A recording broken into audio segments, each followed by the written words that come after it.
Tem uma história que aparece na Odisseia do Nolan, que não aparece na Odisseia do Homero, que é o sacrifício de Ifigênia. Esse é um dos episódios mais importantes da Guerra de Troia, mas o Homero omite isso por razões que eu vou comentar no final do vídeo. Só que o Nolan resgatou a história a partir de outras fontes antigas, principalmente de peças posteriores de Eurípides, e é uma baita história que eu acho que vale a pena compartilhar aqui no canal. Só que antes de falar do sacrifício de Ifigênia, vale a pena contextualizar essa história na sequência sinistra de crimes familiares da qual ela faz parte, que é a chamada Maldição da Casa de Atreu. Atreu é o pai terrível do Agamenon, que por sua vez é o pai terrível da Ifigênia. Vocês vão ver que esse vídeo é meio que um anti-vídeo de Dia dos Pais, né? São péssimos exemplos de pais. Se você tem um bom pai, inclusive, dê para ele um bom presente que ele merece, né? Tipo um kit da Insider. O meu pai gosta demais e eu que sou o pai também só uso Insider, vocês sabem, né? Nada mais prático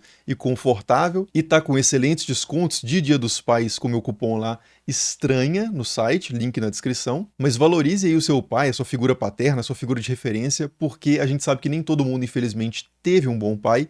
E esse é um elemento de realidade que a gente encontra nessas histórias mitológicas. Mas para começar essa história da maldição da casa de Atreu, a gente tem que voltar lá no início da linhagem do Agamenon, com o bisavô dele, que é o Tântalo, que decide testar se os deuses realmente sabem e veem todas as coisas, e ele faz isso dando carne humana para os deuses para ver se eles vão comer isso, que seria considerado bastante impuro, num banquete. E todos os deuses facilmente percebem que tem ali uma armadilha, né? Menos uma deusa, que é a Deméter, que ainda estava muito abatida porque a filha dela, que é a Perséfone, tinha sido levada para o mundo dos mortos. E aí ela acaba comendo um ombro humano sem perceber. E o detalhe fundamental é que o humano oferecido para os deuses nessa situação, pelo Tântalo, era o próprio filho do Tântalo, né? Um filho que foi sacrificado por ele exatamente para isso, para testar os deuses. E na sequência, o que acontece é que os deuses punem o Tântalo pelo ato que ele fez ali de desafio e devolvem o filho dele à vida. E esse filho é o Pélops, de onde vem Peloponeso, né, a terra de Pélops, onde fica Esparta e Micenas, por exemplo,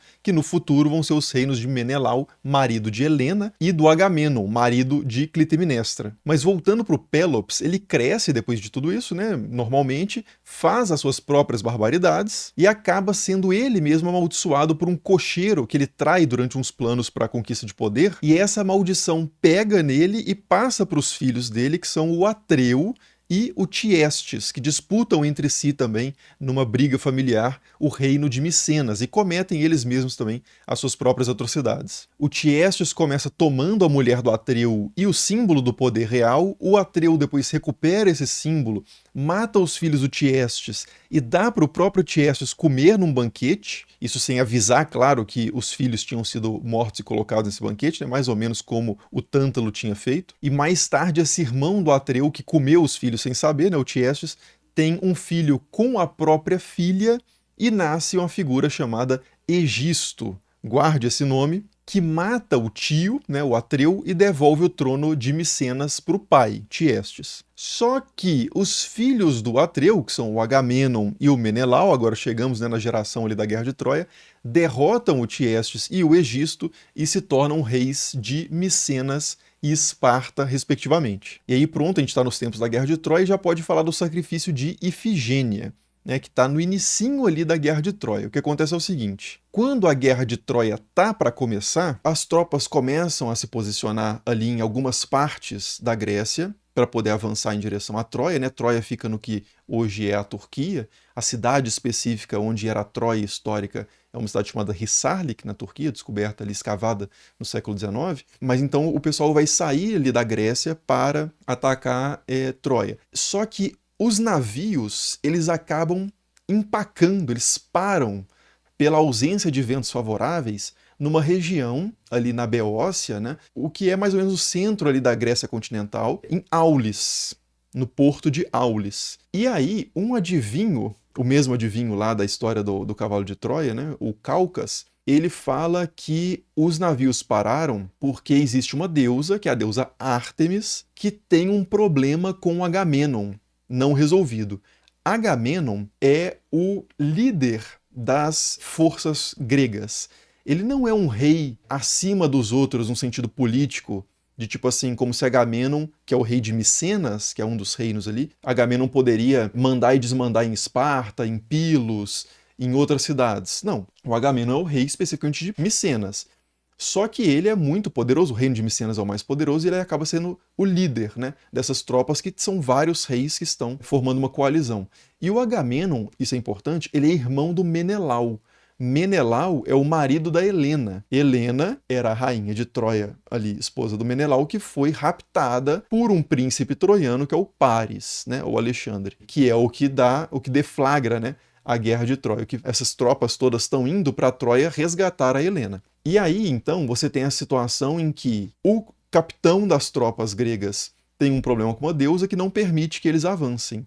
E qual que é a única forma de Ártemis permitir que as tropas gregas avancem? Para isso, o Agamenon vai ter que fazer um sacrifício. Ele vai ter que sacrificar a própria filha dele, a Ifigênia, filha dele com a sua esposa Clitemnestra, que é irmã da Helena também. Isso por quê?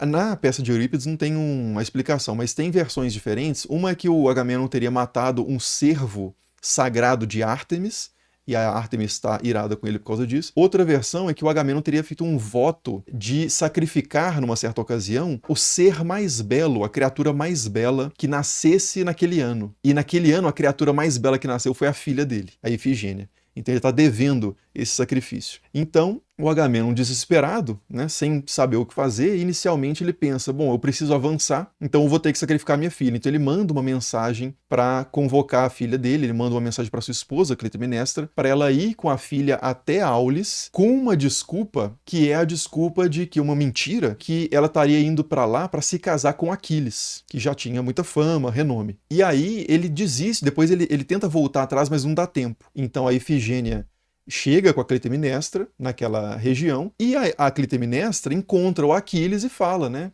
Ah, você vai se casar com a minha filha, não sei o quê. E o Aquiles fala assim, não, mas que história é essa?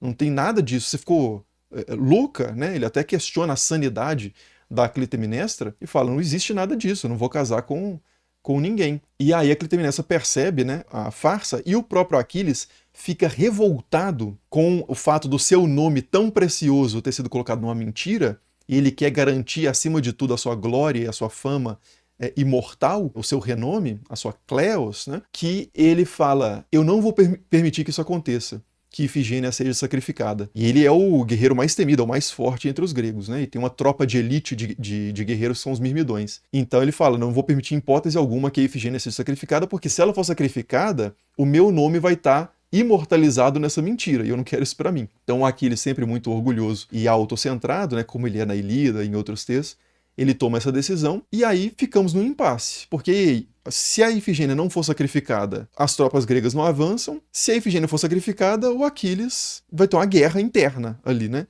Entre Aquiles e Agamenon. E aí como é que esse impasse é resolvido? A própria Ifigênia, a filha do Agamenon, percebendo essa situação, entendendo a importância do sacrifício dela para o sucesso da empreitada ali grega, ela aceita voluntariamente ser sacrificada.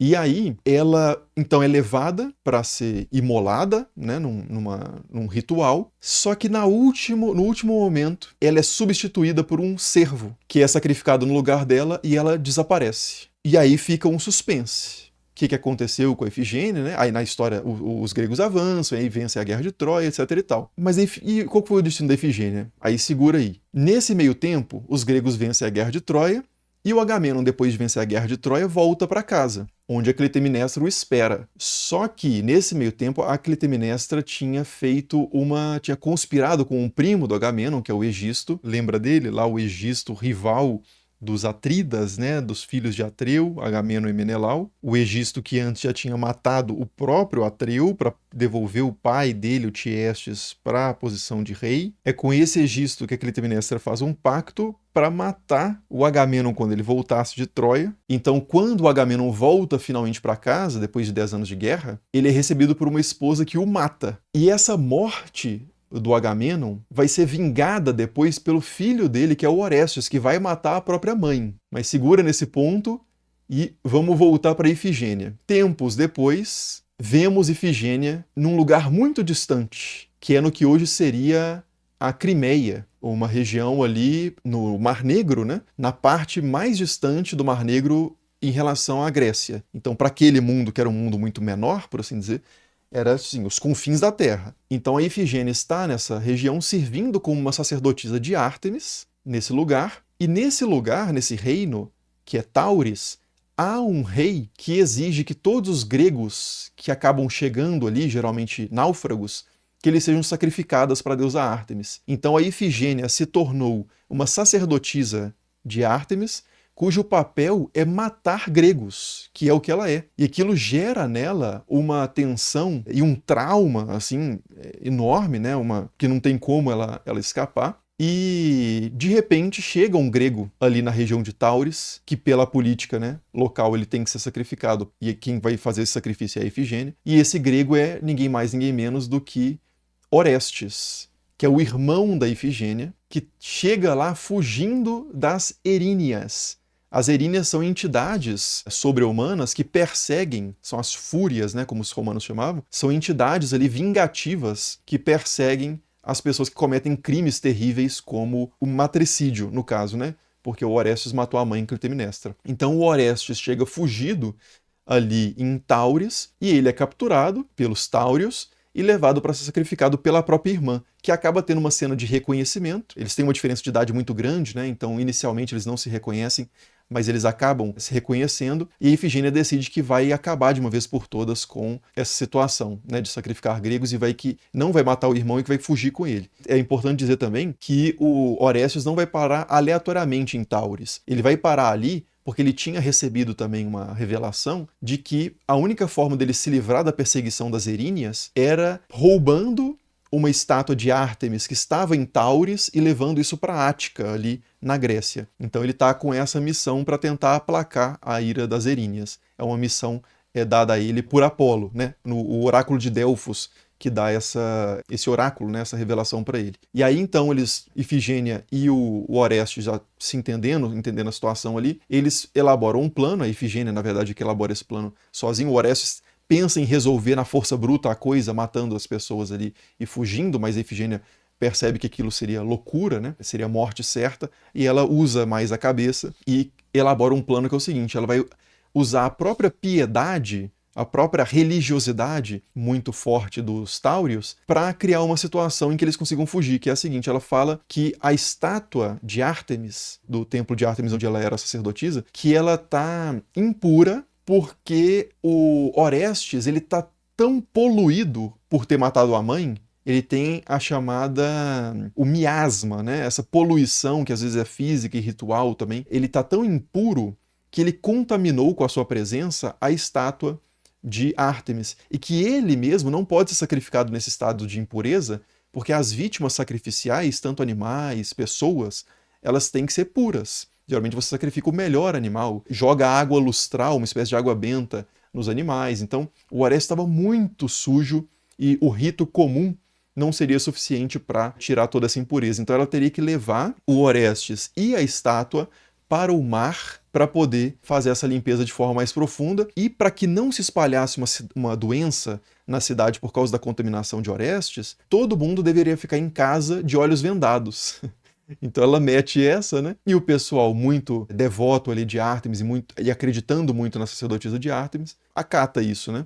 E eles vão para casa, põem em vendas e permitem a fuga dos dois. Na verdade tem um amigo de Orestes que está presente também, mas eu estou ignorando aqui para simplificar a narrativa. Mas o Orestes, então, e a irmã Ifigênia, junto com a estátua, entram no navio em que Orestes chegou e começam a ir embora. Nisso, os táurios percebem que foram enganados, começam a perseguir esse navio, e aí acontece um grande deus ex machina, como o pessoal diz, né, nessas análises de textos e teatro, principalmente. É o deus que surge da máquina, que é o momento no teatro em que uma deusa aparece e resolve uma situação que parecia insolúvel. No caso, Atena aparece diante dos táurios e fala: vocês não vão adiante, deixem eles irem embora, e eles voltam para casa. E aí o Orestes e a Ifigênia chegam na Ática, e lá o Orestes com a estátua, né, que era a missão dele cumprida, então ele fica livre da perseguição das Eríneas, e a Ifigênia se torna a sacerdotisa. Atena coloca para ela essa missão de vida, até o fim da vida dela ela vai ter que ser uma sacerdotisa de Ártemis agora na Ática. E essa é uma história que ela explica mitologicamente também um culto da região ali, da Ática, de Brauron, que é o culto de Ártemis naquela região. E os ritos envolvendo ali, tudo isso é explicado mitologicamente a partir dessa história que teria se passado em tempos muito antigos. Então essa é a história, o Eurípides conta isso por volta de 400 e uns quebrados antes de Cristo, e essa história teria se passado por volta dos tempos da Guerra de Troia, então por volta de 1200 antes de Cristo. Então nos tempos de Eurípides essa história já era muito antiga. Mas enfim, então esse é o sacrifício de Ifigênia. Por que que isso não aparece na Odisseia? E aí já fazendo aqui... Eu não vou fazer o spoiler do Nolan, né? Vou falar só da Odisseia do Homero. Por que que é importante que a história de Ifigênia não apareça na Odisseia? Porque na Odisseia você tem uma personagem que é a Penélope, que é a mulher do Odisseu, que ela é louvada pela sua fidelidade. Ela é o exemplo da mulher que espera o marido voltar da guerra. A Clitemnestra é o contra-exemplo, é o espelho invertido da situação. É a mulher que recebe o marido que volta da guerra e está com um amante e acaba matando o marido. Se você conta a história de Ifigênia na Odisseia, você dá motivo e legitimidade até para a vingança de Clitemnestra. Na Odisseia parece que Clitemnestra simplesmente matou o Agamenon por ser infiel. Se você adiciona ao sacrifício de Ifigênia, ela é uma mãe, né? Que teve a filha executada e busca vingança. Então ficaria completamente diferente. O paralelo, né, o espelho com Penélope não ficaria horizontal, né, simétrico. Então, no filme do Nolan aparece o sacrifício de Ifigênia e acaba mudando também essa questão, né? Porque esse tema também da fidelidade de Penélope não é tão central assim pro filme do Nolan. Mas a história do sacrifício de Ifigênia e da maldição da casa de Atreu é essa. E se você quiser conhecer mais em detalhes a história do cavalo de Troia, também tem vídeo aqui no canal recente. E a história da Odisseia em geral, também tem um resumo de 35 minutos aqui no canal. Eu vou deixar aí na tela a referência dos vídeos. Como sempre, muito obrigado por assistir e nos vemos aí nos próximos. Falou!